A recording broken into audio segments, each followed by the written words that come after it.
બરોબર, એ ખોટી વાત જ નહીં કરવાની. હવે તમને હું સાંભળું છું, સાંભળીશ નહીં, એક અક્ષર બોલતા નહીં. બરોબર? બીજા જેવું મારવું દો ભાઈ. કાયમી ચાલુ કરી દઈશ તમારા પ્રશ્નો ઉપર. ભાઈ લોક કરી દે પ્રશ્નો આવો છે, ખબર પડી કે આ ભાઈના પ્રશ્ન છે એ ખોટા પ્રશ્નો છે. ઉશ્કેરણી ધંધો કરતા નહીં. મજાક શું? તમે તમારી મજાક કરો છો.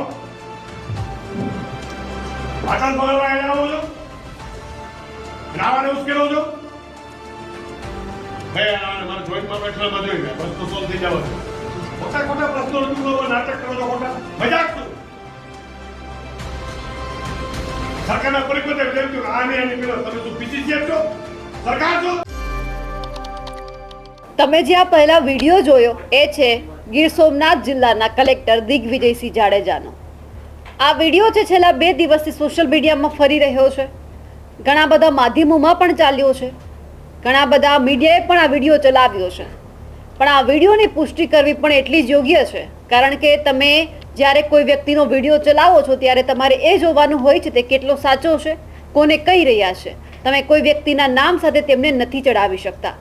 અને જ્યારે માધ્યમો ચલાવે છે ત્યારે વિડીયોની ખબર નથી હોતી તો લોકો કહે છે કે અમે આ વિડીયોની પુષ્ટિ નથી કરતા. પણ અત્યારે તો જે વિડીયો ફરી રહ્યો છે તેમાં નીચે લખાઈને જ આવે છે કે આ વિડીયો છે તે ક્યાંક ને ક્યાંક વિમલ ચુડાસમાને ટેગ કરીને મૂકવામાં આવ્યો છે.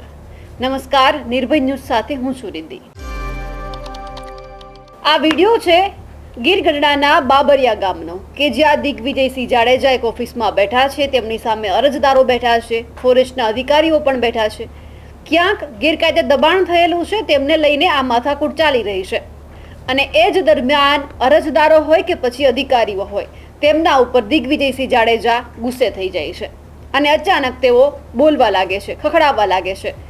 એટલે ક્યાંક ને ક્યાંક આ વિડીયો છે તો કોઈક લોકોને આટલું જોયા પછી એવું લાગે છે કે આ વિડીયો ક્યાંક તેઓ વિમલ ચુડાસમાને કહી રહ્યા છે.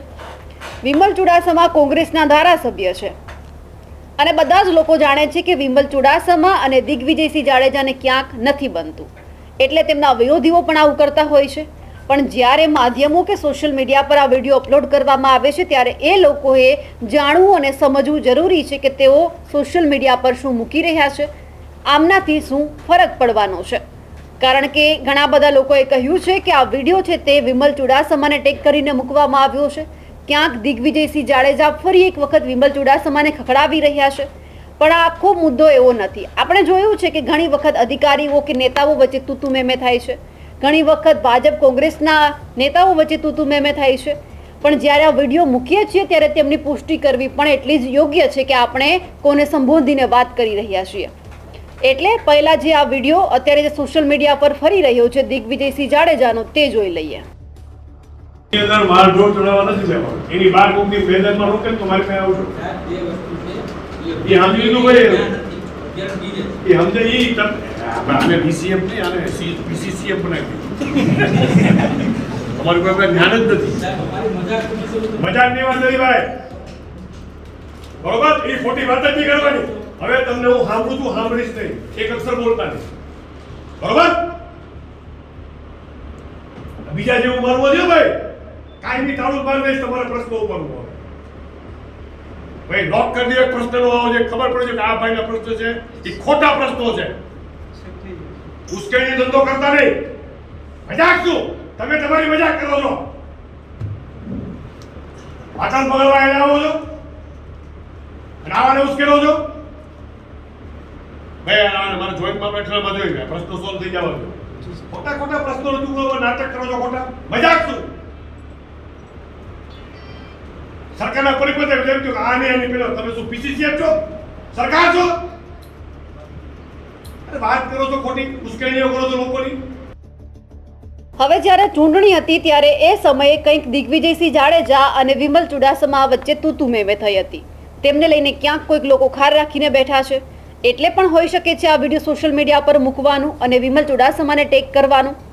પણ જ્યારે આખી વાત સામે આવી અને જ્યારે દિગ્વિજયસિંહ જાડેજાનો આ વિડીયો સામે આવ્યો તેમને લઈને વિમલ ચુડાસમાએ પણ પોતાની પ્રતિક્રિયા આપી છે. તેઓએ વાત પણ કરી છે કે જે આ વિડીયો મૂકવામાં આવ્યો છે તે બાબરિયા ગામનો છે, જ્યાં તેઓ અધિકારીઓને ખખડાવી રહ્યા છે. તેઓ મને નથી કહેતા, પણ હા જ્યારે પણ મારો અવાજ દબાવવામાં આવશે ત્યારે હું ચોક્કસ બોલીશ, કારણ કે વિમલનો અવાજ કોઈ જ નથી દબાવી શકવાનું.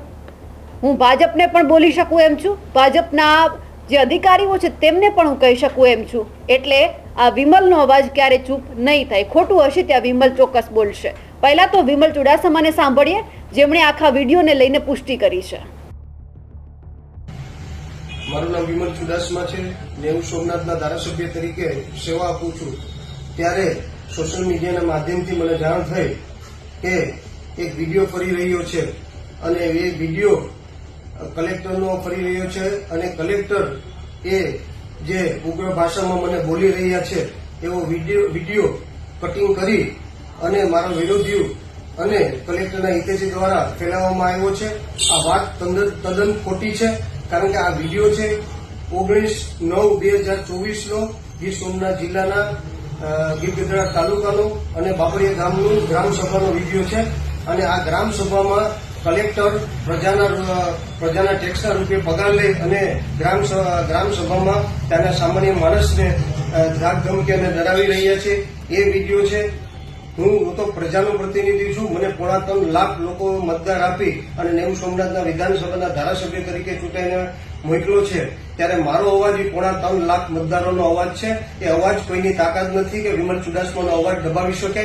ઇલેક્ટર હોય, સચિવ હોય કે કોઈ પણ હોદ્દેદાર હોય ભારતીય જનતા પાર્ટીના, એ વિમલ ચુડાસમાનો અવાજ ન દબાવી શકે. અને મારો અવાજ છે એ 3.5 લાખ મતદારોનો અવાજ છે.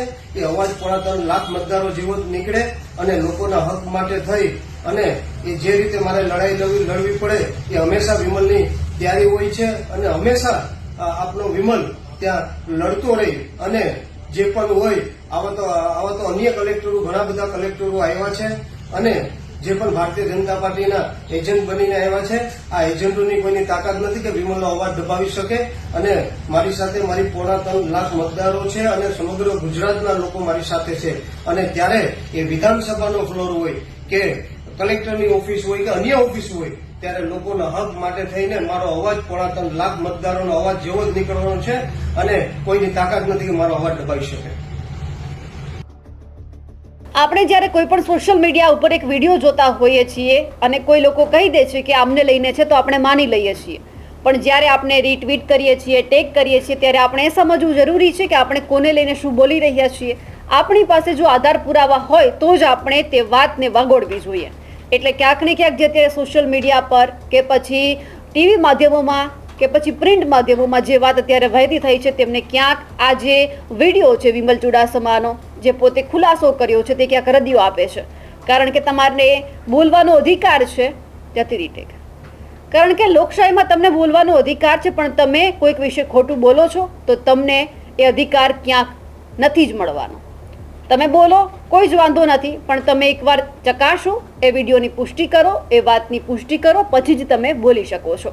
તું મેં થાય છે એ આપણે બધા જ જાણીએ છીએ, પણ કઈ જગ્યા ઉપર કઈ તારીખે થાય છે તે પણ આપણે જોવું જરૂરી છે. એ જગ્યા પણ આપણે જોવી જરૂરી છે. થોડા સમય પછી એ જ વિડીયો મૂકવાનો, એ જ ઓડિયો મૂકી અને ફરી વખત વાયરલ કરવાનો, બીજા લોકોને બદનામ કરવાનો આપણો કોઈ જ હક નથી. જે દિગ્વિજયસિંહ જાડેજાનો વિડીયો વાયરલ થયો હતો અને ઘણા લોકો કહી રહ્યા હતા કે તેઓ વિમલ ચુડાસમાને કહી રહ્યા છે, તે બાબતે વિમલ ચુડાસમાએ ખુદ ખુલાસો આપવો પડ્યો છે.